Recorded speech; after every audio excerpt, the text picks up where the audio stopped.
Yeah. Right, okay. Right, so I was always left school, Grimsby, the old Grimsby Technical School in 1950, and I wanted a job in engineering. I applied for Ruston and Hornsby at Lincoln, but that would mean going in digs in Lincoln. Not a very good thing. My mother didn't like it anyway. Or I wanted to join the Air Force, but my mother didn't like that, going away as an apprentice in the Air Force. So my father said there's a vacancy at the ice company for an apprentice. Give them a call. So I went round there, got interviewed with the Len Shaw, the chief engineer, and the Mr. Fleming, who was the manager, and they said, fine, come on, we'll give you a trial and see how you like it. That's it. I started as an apprentice in 1950, late on in 1950 at the ice company. And what did your job involve then? Well, initially it was 6 months in the stores, which is a bit of a bore perhaps, you know, when you want to get into engineering, but at least you had to handle the tools and things. You were issuing tools out to the tradesmen and that sort of thing. I didn't get on particularly well with the storeman, I must admit. Didn't like young men, you know. But I put up with the 6 months, and then was taken out. I went to work in the garage to start with a chap named Jimmy O'Hanlon was the fitter in the garage, a little Irishman. Really a pleasant little character he was. I knew him really well, got to know him really well. And I learned how to service the trucks, which was the Scammell, three-wheeler Scammell trucks that they delivered the ice. And we also worked on the manager's car, the secretary's car, and the chief engineer's car as well. So they got all that done free, didn't they? So I got quite a bit of experience working in the motor trade, if you like. You know, we did all the usual things: engine strip downs, puncture repairs, you know, which were regular on the docks at that time. You know, used to get bolts rammed through into the tyres, which is quite a bit of an effort. That. So that's it. I worked there for probably another 6 months in the garage. And I came out to work in the factory then. They put me with one of the fitters who was a Geordie fitter. Jimmy Ferrier. He was a real comical character, he was. Now, he was ex-Air Force, as the Irishman I worked with in the garage. They were both ex-Air Force, so they kept my influence in the Air Force going, with all the tales of their adventures during the war. You see, they both actually came to this area at RAF Northcotes. They were there in the Air Force, met the wives here, came back after the war, they came back here. So that was it. And yeah, he was quite a character, was Jimmy. He was a Geordie, really comical character. But these were really good tradesmen, these people at the ice company. They really taught you the correct way of doing everything, you know. They had their own little wrinkles of how to do things, but they were really good tradesmen. So I worked with Jimmy for quite a while, and then I spread around through the other tradesmen. I worked with Peter Nielsen, who had been one of the old apprentices there, who had left and worked at Ruston and Hornsby actually during the war. Then he came back to the ice company after the war. I worked with him. I worked with Harold Taylor, who considered himself the senior fitter.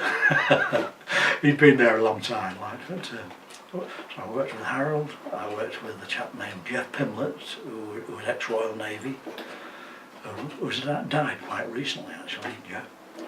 And I worked with one of the younger fitters, Lewis Hallam. Now, he was a local character. He sang and played the piano in the pub at Halton Clay. So he was a good fitter. He was a really enthusiastic younger man, you know. He'd spent a bit of time in the police force, and he didn't like that. But I actually caught up with him later on. Years later, when I went to work at Courtaulds, Lou was one of the fitters there at Courtaulds.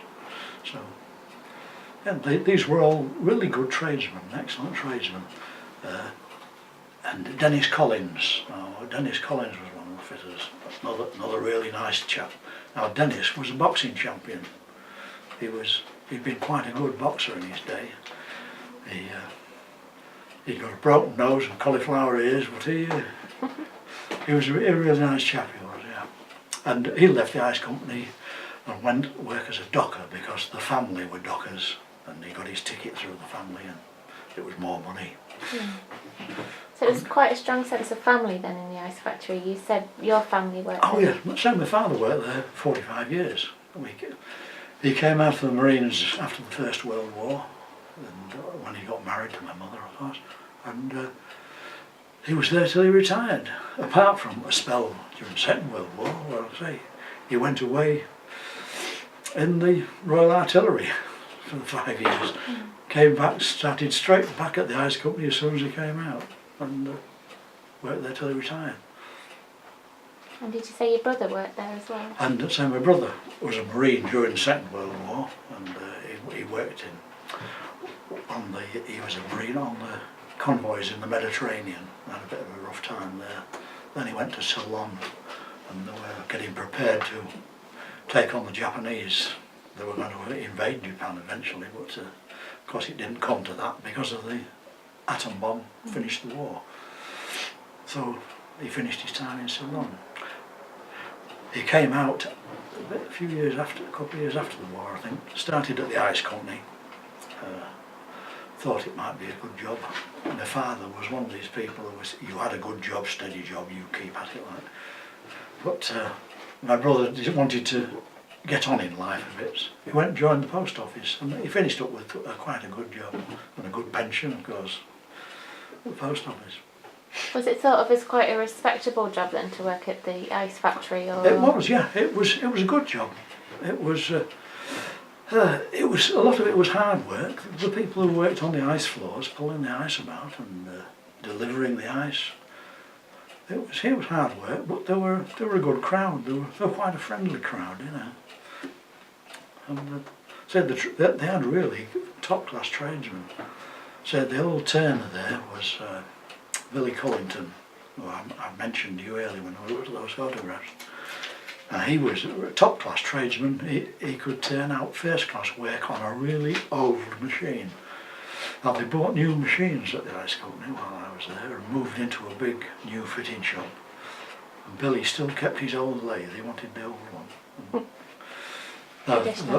A younger turner there was George Nuttall, who was still around. I see George around occasionally now. And he worked the other machines, he worked the modern machines, and again was a really good tradesman. So you said you saw quite a lot of changes then while you were at the ice factory. I did actually. When I first started there, we had quite a small fitting shop with machines in it, with drills and shapers and cobbled lathes, and that actually faced out on the Fish Dock Road. Now they did a lot of alterations at the ice company. They wanted to bring in new compressors to sort of increase the capacity of the ice company. So they moved us out of there into a brand new workshop, which was the other side of what was the alleyway that ran between the factory and the stores. And they built this new workshop there with all new equipment in it, with new drilling machines, new lathes, apart from Billy's old lathe. And they put the joiner's shop upstairs above this one, and that all happened while I was there. So the old fitting shop became a compressor room again. They put 2 new compressors in there, and that was the start of the expansion up there. Now the old condensers, I mentioned to you before, which if you've seen the old photographs, were spread right across the roof. They were all knocked down, and new condensers, shell and tube condensers, were built into the building itself.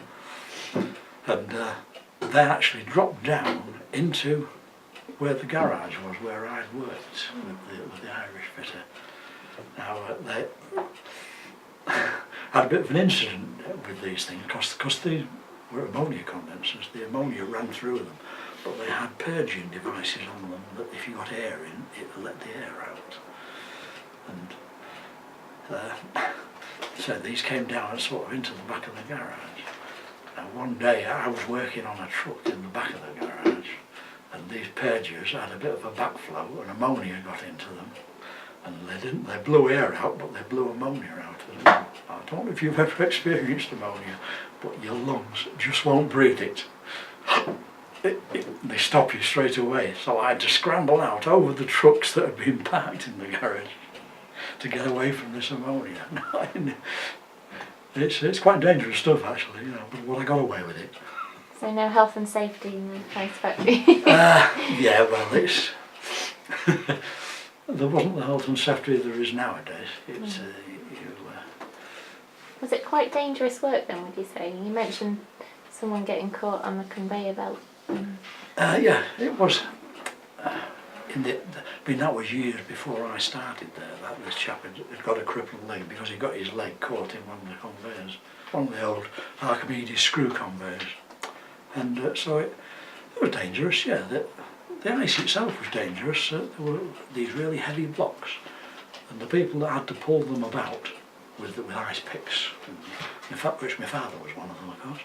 If you dropped a block on your foot, it could break your foot. You know. Well, you know, they all wore clogs and that sort of thing, but a really heavy block of ice breaking across your foot, it was quite a serious thing. So it was dangerous, yeah. So health and safety didn't apply. We did lots of things there.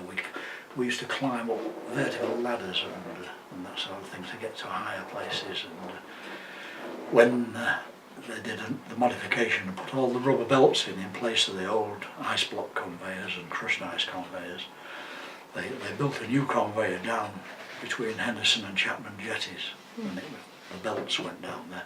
And they stripped everything off the top of the steelwork to do this. And we used to walk out down there working on these when the new conveyors were put in. The firm came to do it, a firm from Liverpool came to actually install them, but we used to work with them. We used to walk out along steelwork, which is drop into the dock on one side and drop into the pontoon on the other side, you know. But health and safety didn't seem to apply at all in those days. Different times. Yeah.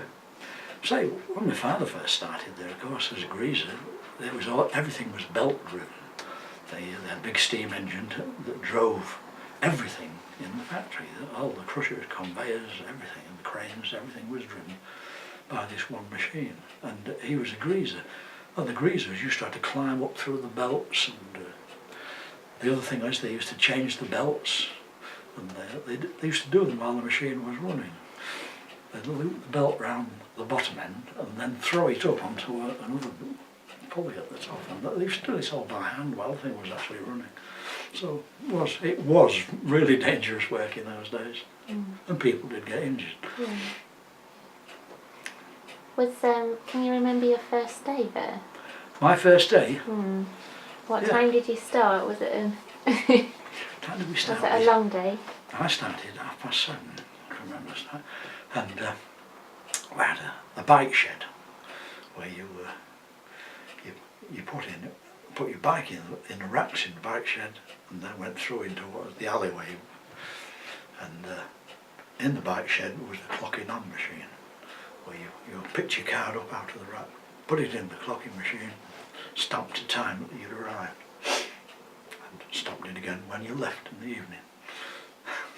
You described the bikes to me before. There were a lot of cycles around the Oh, block. it was all cycles, yeah. We had a full bike shed. Everybody worked on a bike.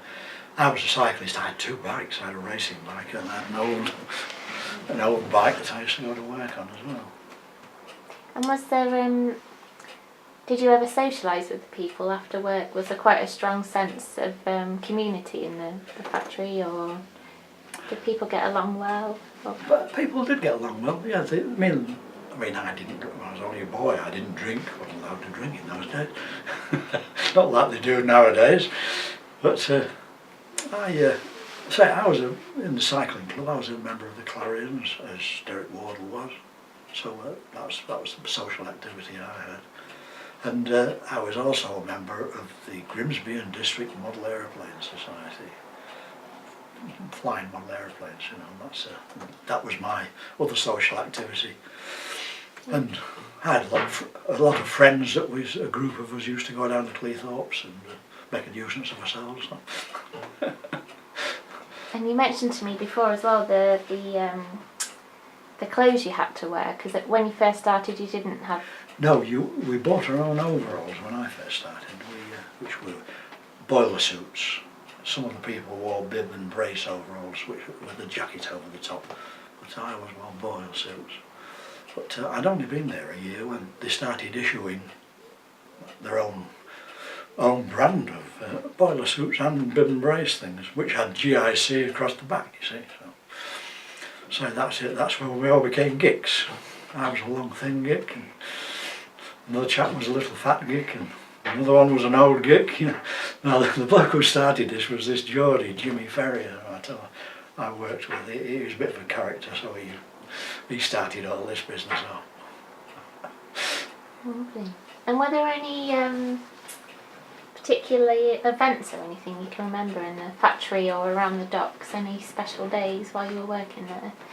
Any special days?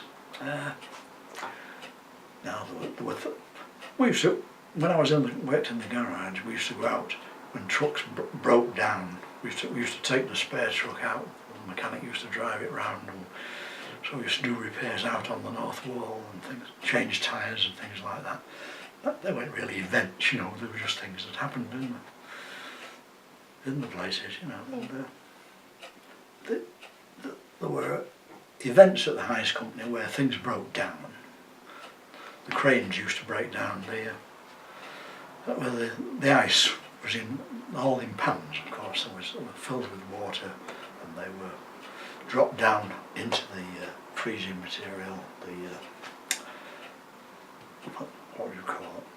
I forget what you would call it now. But it was a liquid that actually didn't freeze, but it got down to freezing temperatures and froze the water. It was calcium. It was calcium tanks. Now these pans were dropped in. Now the pans were all fastened together with long steel bars, and they had carriages on either end with wheels on them that ran along rails. Now this was all in a sort of very corrosive environment, if you like, with the calcium and everything being cold. So of course it used to rust. After a while, if it rusted too much, it would break. And the steel bars would break, the carriages, wheels would fall off the carriages, which created a bit of a disaster. The crane couldn't lift any more ice, and they had to go in. That's when I worked with the fitters doing this, lift everything out and rebuild it again. But those weren't big disasters, but they had been done to keep them. One disaster was Mr. Fleming, the manager of the ice company. He actually broke down right in the middle of the Fish Dock crossing, the railway crossing. His car broke down. So of course he got a message through to the ice company, and we had to go and push his car into the garage and see if we could repair it. And they actually did. The fitters made it. They didn't go out and buy it. It was a clutch component had broken, and one of the fitters actually made this out of stainless steel, and fitted it into the car for him. They were good tradesmen in those days, really good. They could do anything. And they could do all the work at the ice company as well. They were quite ingenious. The old chief engineer, who was Mr. McBain, the old Mr. McBain, had built a device they called the Joe Louis. I said the old ice conveyor that ran down between Henderson and Chapman jetties it pushed blocks. It ran blocks of ice all the way down to the end, and there was an ice crusher at the end of the conveyor. So the lock right all the way down dropped into this conveyor. Now they used to lift the ice up with a lifting device into position, and there was this big ram that came out and smacked the ice, give it enough force to push it down this conveyor all the way down to the end. And they call this the Joe Louis. Now this was designed by the old chief engineer, Mr. McBain. Do you know why it was called the Joe Louis? Because Joe Louis was the world boxing champion. I didn't know that. Joe Louis was an American, a Negro American, who was the famous boxing champion at the time. Yeah. So quite well creative in the things they did. Oh, they were.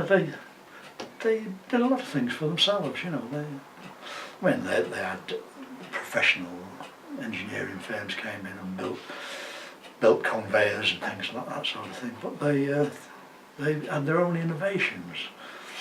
When they put the belt conveyor in, they designed all their own equipment for diverting the ice off the conveyor to drop it down into the trawlers, you know, and they built those things themselves. So the old blacksmith and sheet metal worker was brilliant at doing these sort of things. Was there ever, I've spoken to some people who said there were people that would take bets and things. Can you remember that in any of the offices? For betting on races and stuff. Oh yeah, yeah. Oh yeah. Like most of the places on the docks that would have their bookmaker, you know, which was legal. But they all knew where the bookmakers were, and they used to. The Barber's down Fishdock Road was one of the places where you could go. And the Barber used to pass the bets on to the bookmaker. Barber's a favourite places for these, because there was another one down just off Cleethorpe Road. There was a Barber's down there where the bookies used to have his runner in there. Oh yeah, they did that. But the other thing about the ice company, most people on docks, supply of fish. Everybody could get fish in those days, and you weren't supposed to. We weren't supposed to take fish off the docks, of course. But all the people who drove the trucks for the ice company, they used to stack the barrels on, and there was always a space behind the cab of the truck and the barrels where they would put fish, then put a bit of ice on top of it, and then put more fish and a bit of ice. So everybody got their supply of fish. That was a regular thing. And who did you supply the ice to then? It was supplied to the fish merchant. Well, the thing is, the ice company was part of the Fish Merchants Association business. It was their own ice that they supplied to the trawlers. The trawler was obviously paid for it. But they delivered ice into town to shops in the town, and all the small fish merchants used to have their little supply of ice, you know, that were all over the docks in those days. Mm-hmm. And they would pack the fish into boxes, ice on top of it, and the train away to London, you know. Just like the big cod in London. Big cod? Yeah, like big sloppy cod there. It was the favourite. Yeah, old Arthur Ramster was one of the fish merchants, the small fish merchants, and he used to say that was his speciality, the sloppy cod from London, the big old cod. And when did you finish at the ice factory then? When did you? Yeah, I actually finished early. I finished my apprenticeship early. I always had this thing about the Air Force. When National Service came up, I didn't take the deferment. I went into the Air Force. So I left in 1953 to join the Air Force, which again, the old Turner was our shop steward. I was a member of the union, apprentice member of the union at the ice company, and he said, if you're joining as a tradesman, he said, you can come back and take up your trade when you come out, if you come out of the Air Force. So, thank you very much, I was pleased to know that. And he had a word with my father, and my father paid my union dues all the time I was away. I couldn't be a member of the union, but it was all paid for. So. What did being a part of the union involve then? Was it? Well, were most people members? Or? Yes, it's a tradesmen's union, the Amalgamated Engineering Union, which is all part of this UNOUT union, which is not a very popular union now. It's too big, but it was the AU in those days, and if you wanted to become a tradesman, you had to join the union, and if you wanted a job, you had to have a union card. Other places, which I picked a full union card up when I came back out of the Air Force, and that's obviously I went away and became aircraft engine fitter, piston engines, jet engines, you name it. I was in the Air Force. Did the work you did at the ice factory help you in your... Oh, it did, yes. Yes, it gave me a good mechanical ground in the Air Force, but I'd had a mechanical education with the Grimsby Technical Secondary School in the first place, so I had a good basis to go in the Air Force. Of course, you go in the Air Force and they tell you there's a wrong way and a right way, and there's the Air Force way of doing things. So I had the ice company way, which didn't always agree with the Air Force's way, but well, again, you learn these things, don't you? Lovely. Are there any other things you want to share about the ice factory, or... covered quite yes. a lot, haven't we?